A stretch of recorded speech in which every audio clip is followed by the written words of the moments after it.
हे रयत शिक्षण संस्थेचे कोण आहेत? संस्थापक. काय नाव त्यांचं? कर्मवीर भाऊराव पाटील यांचं खरं नाव.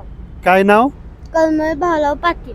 कर्मवीर भाऊराव पाटील यांना शासनाने पद्मभूषण हा किताब दिलाय, कारण हे रयत शिक्षण संस्थेचे संस्थापक आहेत आणि अतिशय गरीब परिस्थितीमध्ये असताना यांनी ही शाळा पहिली उभी केली, संस्था उभी केली. संस्था उभी केली आणि मग ह्या संस्थेचं एवढं मोठं वटवृक्ष म्हणजे एवढा विस्तार झाला, संबंध महाराष्ट्रामध्ये झाला. म्हणजे इतक्या शाखा निघाला की आज जगामध्ये सर्वात मोठी संस्था म्हणून ओळखली जाते. हो, सर्वात मोठी आहे. म्हणजे आज महाराष्ट्रामध्ये रयत शिक्षण संस्था, स्वामी विवेकानंद शिक्षण संस्था, डेक्कन एज्युकेशन शिक्षण संस्था, पुन्हा हिंगणे शिक्षण संस्था आणि छोट्या मोठ्या बाकीच्या संस्था आहेत. पण यांचा जो विस्तार केलेला आहे तो खूप मोठा विस्तार झालेला आहे आणि त्यामुळं लाखो विद्यार्थी या शाळेतनं शिकून बाहेर पडलेले आहेत. अण्णांनी या शिक्षणासाठी खूप मेहनत घेतली, खूप. आणि त्यावेळी परिस्थिती नव्हती, तर आपल्याला माहीत आहे, बऱ्याच वेळा आपल्याला सांगितलं पण जातं, पुस्तकातही आपण वाचलेलं आहे की अण्णांनी ही संस्था उभी करताना स्वतःच्या पत्नीचं मंगळसूत्र हो विकलं आणि त्याचे पैसे इथं निवासी वसतिगृहातल्या मुलांना जेवणाला, ज्यावेळेस एक वेळ अशी आली होती की जेवणालाच पैसे नव्हते राहणाऱ्या मुलांना, मग त्यावेळेस त्यांनी मंगळसूत्र त्यासाठी बायकोचं दिलेलं आहे.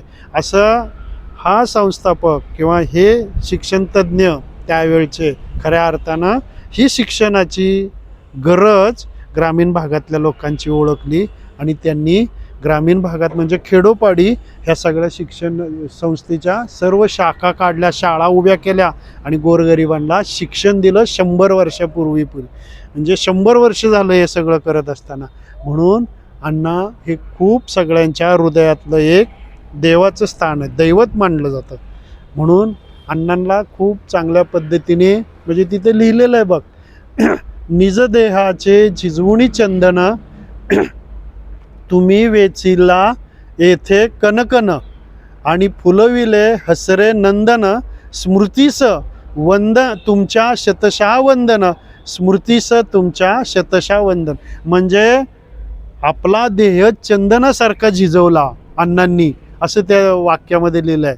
आणि त्याच्यानंतर तुम्ही वेचिल्या येथे कनकन म्हणजे प्रत्येकाला गोळा केलं आणि प्रत्येकाला गोळा करून तुम्ही त्याला ज्ञान देण्याचं काम केलं. त्यांच्या जीवनामध्ये खऱ्या अर्थानं जीवन फुलवलंय हसरे नंदन स्मृतीस म्हणजे तुमच्या या समाधीला वंदन, शतशः वंदन आम्ही करतो, शतशः वंदन करतो. सूर्यकांत खांडेकरांनी ही कविता लिहिलेली आहे, त्याच्यानुसार या ठिकाणी हे कर्मवीरांच्या समाधीला लिहिलेली वाक्य आहेत. म्हणून नेहमी लक्षात ठेवायचं इथं आल्यानंतर की काय आहे हे,